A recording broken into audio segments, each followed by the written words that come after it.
Charles-Nicolas Cochin was a French engraver, designer, writer, and art critic. To distinguish him from his father of the same name, he is variously called Charles-Nicolas Cochin le Jeune, Charles-Nicolas Cochin le Fils, or Charles-Nicolas Cochin II. Early life. Cochin was born in Paris, the son of Charles-Nicolas Cochin the Elder, under whom he studied engraving. His mother was Louise Magdalene Hordemels, who herself was an important engraver in Paris for some 50 years. Beyond his artistic education, Cochin taught himself Latin, English, and Italian, and he read the work of the philosopher John Locke in the original, as well as having natural talent and academic training. Cochin benefited from good connections in the world of art, as well as both of his parents being engravers. His mother's two sisters, Marie-Nicole Hordemels and Marie-Anne Hyacinthe Hordemels, worked in the same field. Marie-Nicole was married to the portrait artist Alexis Simon Bell, while Marie-Anne Hyacinthe was the wife of Nicolas Henry Tardieu. Tardieu was another eminent French engraver, a member of the Academy from 1720, who engraved the works of masters of the Renaissance and of his own time. The Hordemels family, originally from the Netherlands, were followers of the Dutch theologian Cornelis Jansen and had links with the Parisian Abbey of Port-Royal des Champs, the center of Jansenist thought in France.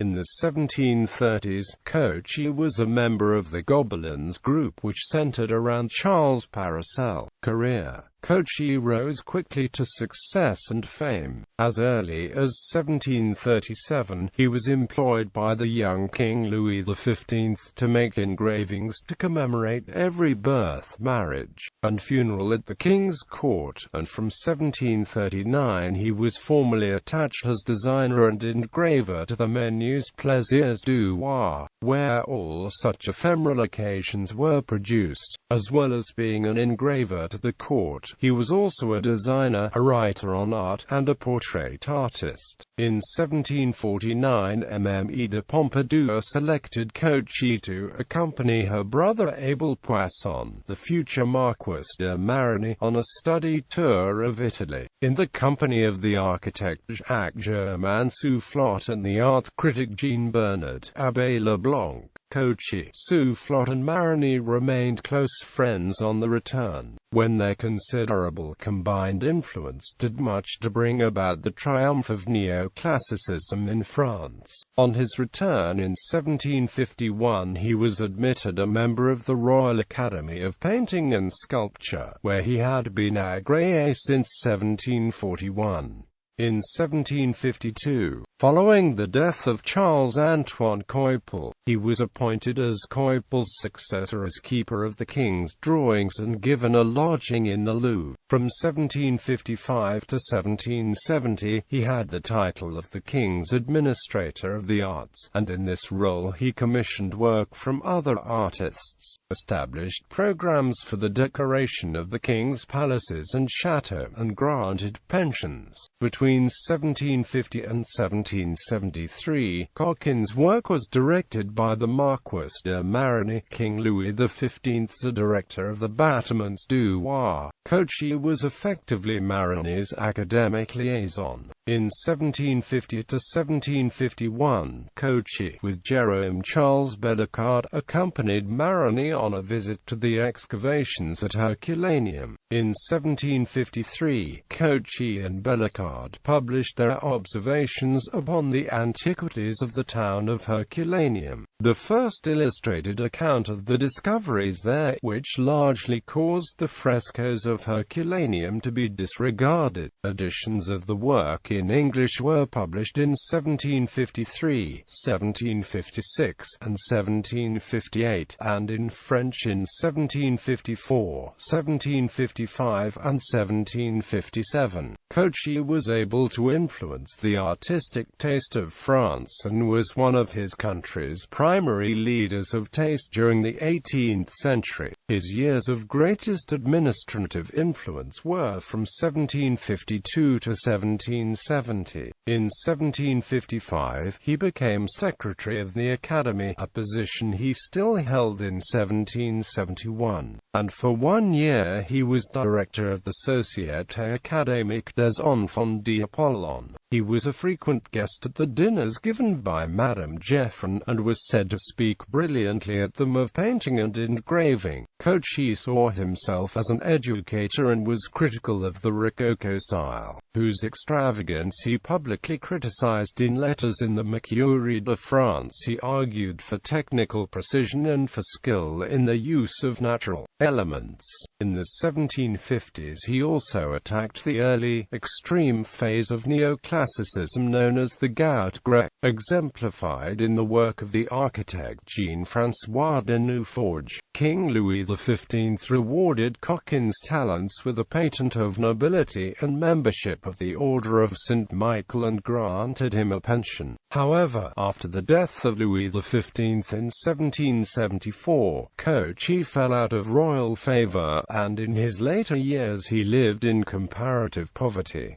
Works of art. More than 1,500 works by Cochin can be identified. They include historical subjects, book illustrations, and portraits in pencil and crayon. The richest collection of his engravings, apparently selected by himself, is in the Royal Library, now part of the Bibliothèque Nationale. Cochin's own compositions are usually rich, gracious, and speak of a man full of erudition. A notable piece of work is his frontispiece to the 1764 edition of Diderot's Encyclopédie, entitled Liqueur blessée dans une sédition. Of his historical work, the best-known prints include The Death of Hippolytus, after François de Troyes, and David playing the harp before Saul, as well as his many drawings. He illustrated more than 200 books and also designed paintings and sculptures. With Philippe Lebas, an early master of Cochin's, he engraved 16 plates in the series Ports of France, of which 15 are after paintings by Vinet and 1 designed by himself. More than 300 of his portraits are listed by Christian Michel in his monumental Charles-Nicolas Cochin et l'art des Lumières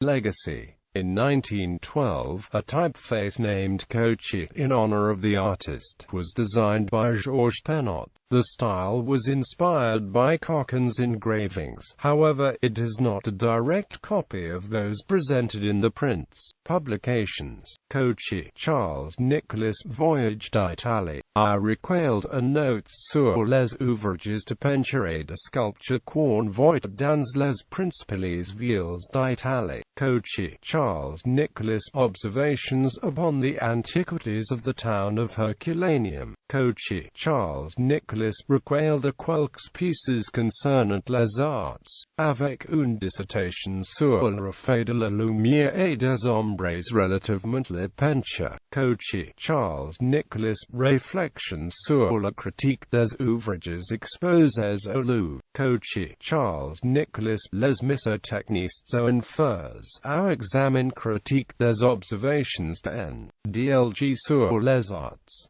Cochin, Charles-Nicolas, Projet d'un salle de spectacle pour un théâtre de comédie. Cochin, Charles-Nicolas, Lettres sur les vies de M. Slots et de M. de Chaise. Cochin, Charles-Nicolas, Lettres et une société d'amateurs prétendus, under the pseudonym of Jérôme, Réponse M. Raphael. Cochin, Charles-Nicolas, Les Amours rivaux au long du monde. Cochin, Charles-Nicolas, Lettres sur l'opéra. Cochin, Charles-Nicolas, Lettres et un jeune artiste peintre. Cochin's published and unpublished texts, including over 600 surviving letters, and the lectures he gave at meetings of the Academy, are listed by Michel. If his style sometimes lacks elegance, it is always clear and precise. Bibliography. Rocheblave, Samuel, Les Cochin.